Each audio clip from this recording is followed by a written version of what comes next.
ये कहानी एक ऐसी बूढ़ी माँ की है जिसकी बेटी उसे 17 साल की उम्र में छोड़ के चली गई थी। उस बेचारी बूढ़ी माँ का साथ देने के लिए कोई नहीं था और धीरे धीरे उनका शरीर कमजोर होने लग गया था। वो ठीक से चल भी नहीं पाती थी। उनके रीढ़ की हड्डी कमजोर होने की वजह से उन्हें झुककर चलना पड़ता था। जब उनकी बेटी कई सालों तक अपने गाँव वापस नहीं आई तो उन्होंने दिन के काम काज में ही व्यस्त रहना सही समझा और इसी तरह कई साल बीत गए। इसके बाद हम देखते हैं कि उसकी बेटी की उम्र अब 32 साल हो चुकी है और उसका एक 7 साल का बेटा भी है जिसका नाम सांग वू है। सांग वू की माँ 15 सालों के बाद अपने गांव जा रही थी। उसका बेटा उससे पूछता है कि उसकी दादी माँ कैसी है और क्या उन्हें ठीक से सुनाई और दिखाई देता है, लेकिन उसकी माँ को उसके किसी भी सवाल का पता नहीं था क्योंकि उसे खुद भी नहीं पता था कि इतने सालों में उनका क्या हाल हो चुका है। वो दोनों अपने गाँव जाने वाली बस में बैठे थे, लेकिन रास्ते में गाँव के लोग एक मुर्गी के बच्चे को पिंजरे से निकाल देते हैं और वो सांग वू और उसकी माँ के ऊपर कूदकर उनके कपड़ों को गंदा कर देता है। उसके बेटे को ये जगह बिल्कुल पसंद नहीं आती क्योंकि इस गांव में बहुत सारे कच्चे रास्ते थे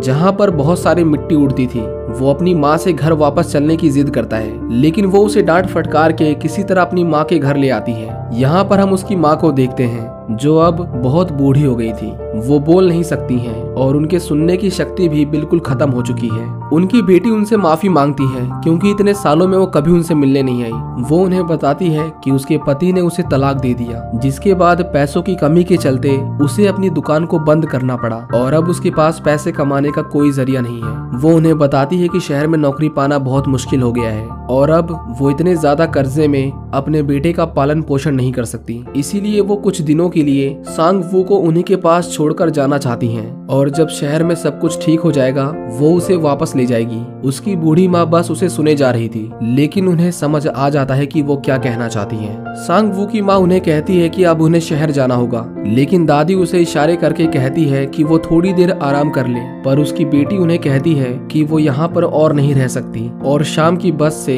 वो वापस शहर के लिए रवाना हो जाती है। सांग वू जो एक शहर में रहने वाला लड़का था, उसे गांव का रहन सहन बिल्कुल पसंद नहीं आता। उसकी माँ उसके लिए कुछ कपड़े और खाने का सामान उसके लिए छोड़ के गई थी जो सिर्फ शहर में मिलता था। सांग वू की दादी उसे अपने साथ चलने के लिए कहती है, लेकिन सांग वू उनसे पहले कभी नहीं मिला था, इसीलिए वो उन्हें दूर रहने के लिए कहता है। वो अपने हाथों को फेर कर कुछ इशारा करती हैं, पर सांग वू उनकी बातों को समझ नहीं पाता, इसीलिए वो उनके बुढ़ापे का मजाक बनाता है और उन्हें गूंगा और बहरा भी बोलता है, जो अपने आप में काफी असम्मानीय था। ये जानकर दादी माँ को बहुत बुरा लगता है, जिसके बाद दादी अकेले ही आगे जाने लगती हैं। सांग वू उनका पीछा करता है, पर वो ऐसे नाटक कर रहा था जैसे वो उनका पीछा नहीं कर रहा। रात को वो दोनों साथ में खाना खाते हैं। उसकी दादी अपने हिस्से का खाना भी उसे दे देती है। वो हमेशा वीडियो गेम्स खेलता रहता था और उसकी दादी उसे उत्सुकता से देखती रहती थी, पर कभी भी उसे कुछ कहती नहीं थी। उनके गांव में टॉयलेट की सुविधा नहीं थी, इसीलिए सांग वू को एक पॉट के अंदर टॉयलेट करना पड़ता था, जिसे उसकी दादी ही हमेशा अपने हाथों से साफ किया करती थी। सांग वू उन्हें हर सवेरे 2 बाल्टियों का भार उठाते हुए देखता था। उनके अंदर एक ठहराव था, मानो ऐसा है कि उन्होंने अपने जीवन के अच्छे और बुरे लम्हों को जी लिया है। एक दिन एक लड़का उसके घर आता है और वो सांग वू को अपने साथ खेलने के लिए कहता है, पर उसे अकेले रहना ही पसंद था, इसीलिए वो उसे मना कर देता है। उसकी दादी उसे कभी कुछ नहीं कहा करती थी, बस उसे जिस चीज की जरूरत है वो उसे दे दिया करती थी। लेकिन कुछ दिनों के बाद सांग वू अकेले रहकर तंग आ गया था। वो एक दिन अपने घर के नीचे गांव की ओर जाता है, पर उसे कोई दिखाई नहीं देता जो उसके साथ खेल सके। वो थक हार के वापस आ जाता है। उसकी दादी खाली समय में सिलाई किया करती थी। वो अपने पोते को सुई में धागा डालने के लिए कहती हैं, क्योंकि उनकी आंख कमजोर थी और उन्हें ठीक से दिखाई नहीं देता था। सांग वू धागे को डालकर दोबारा से अपना वीडियो गेम खेलने लगता है, लेकिन जब भी धागा खत्म होता था वो सांग वू से दोबारा से सुई में धागा डालने के लिए कहती थी। सांग वू इससे बहुत इरिटेट हो गया था। वीडियो गेम्स खेलते खेलते उसकी बैटरी खत्म हो जाती है। सांग वू अपनी दादी से कुछ पैसे मांगता है ताकि वो नई बैटरियां खरीद सके, लेकिन उसकी दादी ने गरीबी में अपना जीवन बिताया था और उनके पास इतने पैसे नहीं थे। सांग वू उन्हें कहता है कि वो अपनी माँ से कहकर उनके पैसे वापस कर देगा, लेकिन उसकी दादी एक बार फिर से अपने हाथों को फेर कर फिर से वही इशारा करती हैं। सांग वू को उनके ऊपर गुस्सा आता है और वो उन्हें कहता है कि वो किसी काम की नहीं और उन्हें धक्का देकर वहाँ से भाग जाता है। पैसे न मिलने पर मानो जैसे वो अपनी दादी को अपना दुश्मन मानने लगता है। वो उनकी चप्पलों को छिपा देता है जिसकी वजह से उन्हें हर रोज नंगे पैर ऊंची चढ़ाई करनी पड़ती थी। वो बहुत मेहनत से उसके टॉयलेट पॉट को धोकर लाती हैं, जिसे वो लात मारकर तोड़ देता है। सांग वू को किसी भी तरह बैटरीज चाहिए थी। वो अपनी दादी के सिर में लगे हेयर पिन को निकालकर मार्केट की ओर जाता है ताकि वो उसे बेचकर बैटरीज खरीद सके। वो एक आदमी से बैटरीज की दुकान का रास्ता पूछता है। जब वो दुकान पहुंचता है तो दुकान वाला उसे कुछ बैटरियां दिखाता है, लेकिन उनमें से कोई भी उसके वीडियो गेम में नहीं लग पाती, क्योंकि उसमें सिर्फ मर्क्यूरी सेल्स लगते थे जो आकार में गोल होते हैं। वो दुकान वाला उसे दूसरी दुकान के बारे में बताता है, लेकिन वहाँ भी वो बैटरीज नहीं थी। सांग वू सोचता है कि उसे बैटरीज नहीं मिली तो क्यों ना वो उस हेयर पिन को बेचकर बर्गर या नूडल्स खा ले, क्योंकि वो उसे अपनी दादी को वापस नहीं करने वाला था। लेकिन किराने वाला उस हेयर पिन को लेने से मना कर देता है, क्योंकि उसकी बाजार में कोई कीमत नहीं थी। सांग वू इसके बाद निराश होकर अपने घर वापस आने लगता है, लेकिन वो गांव से इतना दूर आ गया था कि उसे वापस जाने का रास्ता समझ नहीं आता। वो रास्ता भटक गया था और वो जोर जोर से रोने लगता है। लेकिन तभी एक आदमी उसे रोते हुए देखता है जो उसी के गांव के पास रहता था। वो सांग वू को अपनी साइकिल पर बिठाकर उसके गांव तक छोड़ आता है। सांग वू रास्ते में ही खड़ा था कि तभी वो देखता है कि उसकी दादी उसका इंतजार कर रही थी। वो उसे देखते ही आगे जाने लगती हैं। सांग वू उनसे पूछता है कि वो कहाँ जा रही हैं, और ये सुनते ही वो वापस अपने घर जाने लगती हैं। सांग वू भी उनके साथ साथ चलने लगता है। अगले दिन उसकी दादी उसके कपड़े धोकर सुखाने के लिए धूप में फैला देती है, लेकिन तभी बारिश आ जाती है और वो कपड़े भीगने लगते हैं। सांग वू पहले तो उन्हें नीचे उतार लेता है, और जब दोबारा से धूप निकलती है तो वो अपने कपड़ों पर तो दो दो कपड़े रोकने वाले क्लिप्स लगाता है, लेकिन अपनी दादी के कपड़ों पर एक भी क्लिप नहीं लगाता। लेकिन उसे महसूस होता है कि इससे शायद उनके कपड़े हवा में उड़ जाएंगे, और उसकी दादी के पास पहनने के लिए और कपड़े नहीं थे, इसीलिए वो उस पर भी एक क्लिप लगा देता है। उसकी दादी उससे पूछती है कि तुम खाने में क्या खाओगे, जिस पर वो उन्हें पिज्जा बर्गर लाने को कहता है, लेकिन दादी माँ को शहर के खाने के बारे में जानकारी नहीं थी। सांग वू उन्हें पिज्जा बर्गर की फोटो दिखाता है, पर उन्हें कुछ समझ नहीं आता। आखिर में वो मुर्गे की आवाज निकालकर उन्हें फ्राइड चिकन लाने को कहता है। उसकी दादी तुरंत ही कुछ खरबूजे लेकर शहर की ओर निकल जाती हैं, क्योंकि उसे बेचकर ही वो उसके लिए चिकन लाने वाली थी। जब दादी माँ बाजार से वापस आती हैं तो जोर की बारिश हो रही थी और वो पूरी भीग गई थी। उन्हें बहुत ज्यादा ठंड लग रही थी, लेकिन वो किसी तरह उसके लिए चिकन बनाती हैं। सांग वू इंतजार करते करते सो गया था। दादी उसे उठाती है और उसे कहती है कि उन्होंने उसका मनपसंद खाना बनाया है। उन्हें लगा कि ये सांग वू को बहुत पसंद आएगा, लेकिन उसे रेस्टोरेंट वाला फ्राइड चिकन चाहिए था, ना कि उबला हुआ मांस का टुकड़ा। वो उसे देखते ही खाने से मना कर देता है और जोरों से रोने लगता है। उसकी दादी उदास हो जाती है, क्योंकि उसके पोते को उसका बनाया हुआ खाना पसंद नहीं आया। इसी तरह शाम से सुबह हो जाती है। सांग वू को बहुत भूख लगी थी। वो अपनी दादी के बनाए हुए चिकन को चाव से खाने लगता है। वो देखता है कि उसकी दादी लेटी हुई हैं। दरअसल उन्होंने भी कल रात को खाना नहीं खाया था। जब वो उनके पास आता है तो उन्हें बहुत तेज बुखार हो गया था, क्योंकि बाजार से वापस आते वक्त वो बारिश में भीग गई थी।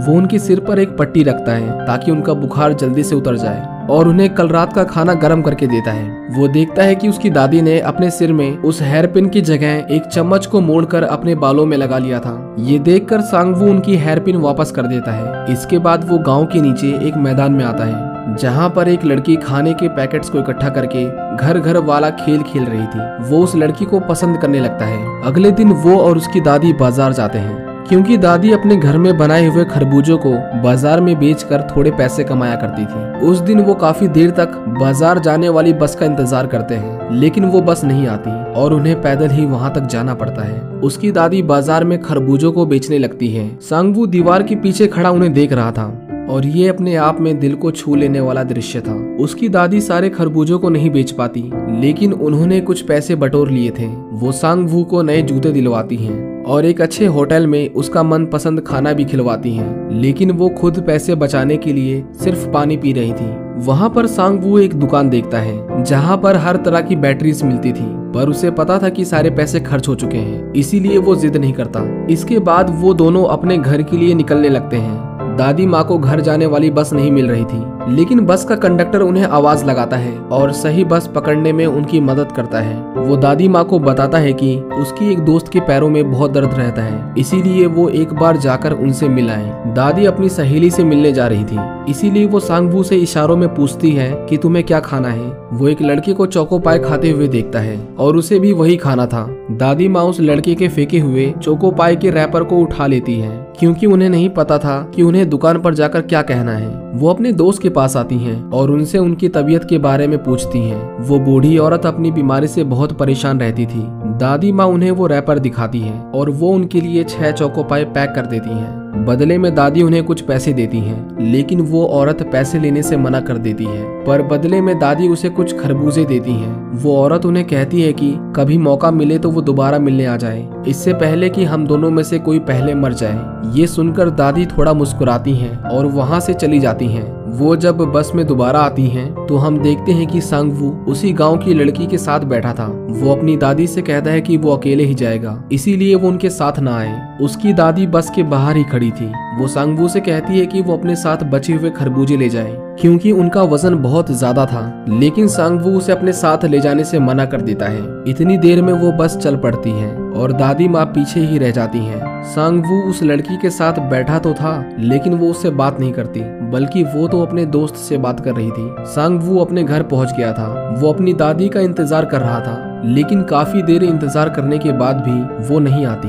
वो बस स्टैंड पर जाता है। वहाँ कई बसें आती जाती हैं, पर किसी में भी उसकी दादी नहीं थी। लेकिन कुछ देर बाद हम उन्हें पैदल आता हुआ देखते हैं, क्योंकि उनके गांव आने वाली वो आखिरी बस थी जो सांगवू की वजह से उनसे छूट गई थी। वो कई किलोमीटर उस बोझ को अकेले ही उठाकर ला रही थी, जिसे सांगवू ने साथ ले जाने से मना कर दिया था। उसे एहसास होता है कि उसने कितना गलत किया है। वो तुरंत ही उनके थैले को उठा लेता है। अगले दिन वो दोबारा से उस लड़की के साथ खेलने जाता है, लेकिन वो वहाँ पर नहीं थी। वो उसके दोस्त को देखता है जिसके सिर पर लकड़ी का गट्ठा था। सांगवू उसे कहता है कि जोर से भागो, तुम्हारे पीछे एक गाय तुम्हें मारने के लिए आ रही है। ये सुनकर वो लड़का जोर से भागता है, पर आगे जाकर वो गिर जाता है। जब वो पीछे मुड़कर देखता है तो वहाँ पर कोई नहीं था। उसे सांगवू पर बहुत गुस्सा आता है, पर सांगवू वहाँ से भाग जाता है। उसे आगे जाकर वही लड़की मिलती है जो उससे कहती है कि वो उसे ही ढूंढ रही थी। ये सुनकर वो बहुत खुश होता है और इसके बाद वो पूरे दिन सिर्फ मुस्कुराता ही रहता था।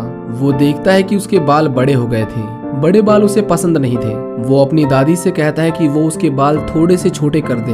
दादी माँ उसके बालों को काटना शुरू करती है, लेकिन धीरे धीरे सांगवू को नींद आ जाती है और वो सो जाता है। कुछ देर बाद उसकी दादी उसे उठाती हैं और वो देखता है कि उसकी दादी ने आगे के बालों को बहुत छोटा कर दिया था, जो देखने में काफी बुरा लग रहा था। वो जोर जोर से रोने लगता है, क्योंकि अब वो ऐसा चेहरा लेकर उस लड़की से नहीं मिल पाएगा। वो अपने सिर को कपड़े से छिपाने की कोशिश करता है, लेकिन दादी उसी कपड़े में अपना सामान रखती थी। वो दोनों एक बीमार आदमी के पास आते हैं। ये वही आदमी था जिसने सांगवू के खो जाने पर उसे घर तक पहुंचाया था। वो आदमी कहता है कि अब उसे मर जाना चाहिए, क्योंकि वो सिर्फ अपने आसपास के लोगों को तकलीफ दे रहा है। दादी उन्हें हौसला रखने को कहती हैं और उन्हें कुछ खाने का सामान देती हैं और उनकी अच्छी सेहत के लिए प्रार्थना करती हैं। सांगवू अपने सारे खिलौने इकट्ठा करके बाजार जाता है। उसकी दादी उसके लिफाफे में उसका वीडियो गेम देती है, लेकिन वो उसे लेने से मना कर देता है, क्योंकि उसमें बैटरीज नहीं थी। पर फिर भी दादी वो उसके बैग में रख देती हैं। वो अपने सारे खिलौने बेचकर एक बड़ा सफेद रंग का भालू लाता है। घर आते वक्त जब वो रास्ते में एक ढलान देखता है तो अपनी हाथ गाड़ी से वो फिसलकर नीचे आने की सोचता है, लेकिन ये खेल उसे बहुत भारी पड़ता है। वो गिर जाता है और उसके पैर छिल जाते हैं और उसके पैरों से खून निकलने लगता है। जब वो रास्ते में था तो उसके पीछे एक गाय भागने लगती है, लेकिन वो लड़का उसे बचा लेता है जिसे पिछली बार उसने परेशान किया था। सांगवू को जो वीडियो गेम उसकी दादी ने दिया था, जब वो उसे खोलता है तो उसके अंदर कुछ पैसे थे ताकि वो वीडियो गेम की बैटरी खरीद सके। उसे देखकर सांगवू बिल्कुल रोने जैसा हो जाता है। वो अपने घर जाने लगता है और जब वो अपनी दादी को देखता है जो उसका ही इंतजार कर रही थी, उन्हें देखकर वो अपने आंसुओं को रोक नहीं पाता और उनके पास जाकर रोने लगता है। अब सांगवू भी अपनी दादी को पसंद करने लगा था। दादी उसे एक लेटर दिखाती है जो उसकी माँ ने उसके लिए भेजा था और उसमें लिखा था कि कुछ ही दिनों में वो उसे लेने के लिए आने वाली हैं। सांगवू अपनी दादी को लिखना सिखाता है, क्योंकि वो बोल नहीं सकती थी। वो लिखने की पूरी कोशिश करती हैं, लेकिन वो लिख नहीं पाती। सांगवू ये सोचकर रोने लगता है कि अगर वो कभी बीमार हुई तो उसे कैसे पता चलेगा। वो उन्हें कहता है कि अगर वो खाली पन्ना भी उन्हें भेज देंगी तो वो समझ जाएगा और तुरंत ही उनके पास आ जाएगा। उस रात सांगवू सोता नहीं। वो पोस्ट कार्ड पर कुछ मैसेज लिखता है ताकि जब भी वो बीमार हो जाए तो उसकी दादी सिर्फ उन कार्ड्स को भेजकर उसे बता सके। अगली सुबह उसकी माँ उसे लेने के लिए आती है। वो दादी माँ को अपना ध्यान रखने के लिए कहती हैं और उन्हें कहती है कि अगली बार वो आएंगी तो उनके लिए गर्म कपड़े भी लाएंगी। वो सांगवू से कहती है कि क्या तुम अपनी दादी माँ से कुछ कहना चाहोगे, लेकिन वो कुछ नहीं बोलता। वो जाते जाते उन्हें वो कार्ड्स दे देता है। उसकी दादी उसे खिड़की के शीशे पर हाथ मारकर उसे बुलाती है, लेकिन सांगवू उन्हें अनदेखा करने की कोशिश करता है क्योंकि वो नहीं चाहता था कि उसके जाने के बाद उसकी दादी उसे याद करके परेशान हो। लेकिन जैसे ही बस जाने लगती है वो तुरंत ही पीछे की ओर भागकर उन्हें अपना हाथ फेरकर इशारा करता है। वो कहते हैं ना कि बच्चे मन के सच्चे होते हैं। सांगवू भी अपनी दादी से प्यार करने लग गया था, लेकिन शायद उनकी किस्मत में अकेले रहना ही लिखा था। वो कुछ बोल नहीं सकती थी, लेकिन उनका प्यार उनके कामों में झलकता था। उन्होंने कभी भी सांगवू को परेशानी में नहीं आने दिया। दादी माँ इसके बाद अकेले ही अपने घर तक जाती हैं और अब उन्हें सांगवू के दोबारा आने तक इसी तरह अकेले अपना जीवन बिताना था। और हमें इस कहानी के अंत तक भी पता नहीं चल पाया कि दादी अपने हाथों को फेरकर क्या कहना चाहती थी, और यहीं पर ये कहानी खत्म हो जाती है। ये मूवी सन 2002 में रिलीज हुई थी और ये अपने समय की दूसरी सबसे ज्यादा पैसे कमाने वाली फिल्म थी। साउथ कोरिया में इसे ग्रैंड बेल अवार्ड से नवाजा गया, जिसकी मान्यता साउथ कोरिया में ऑस्कर के बराबर होती है। आपको ये कहानी कैसी लगी हमें कमेंट करके जरूर बताएं।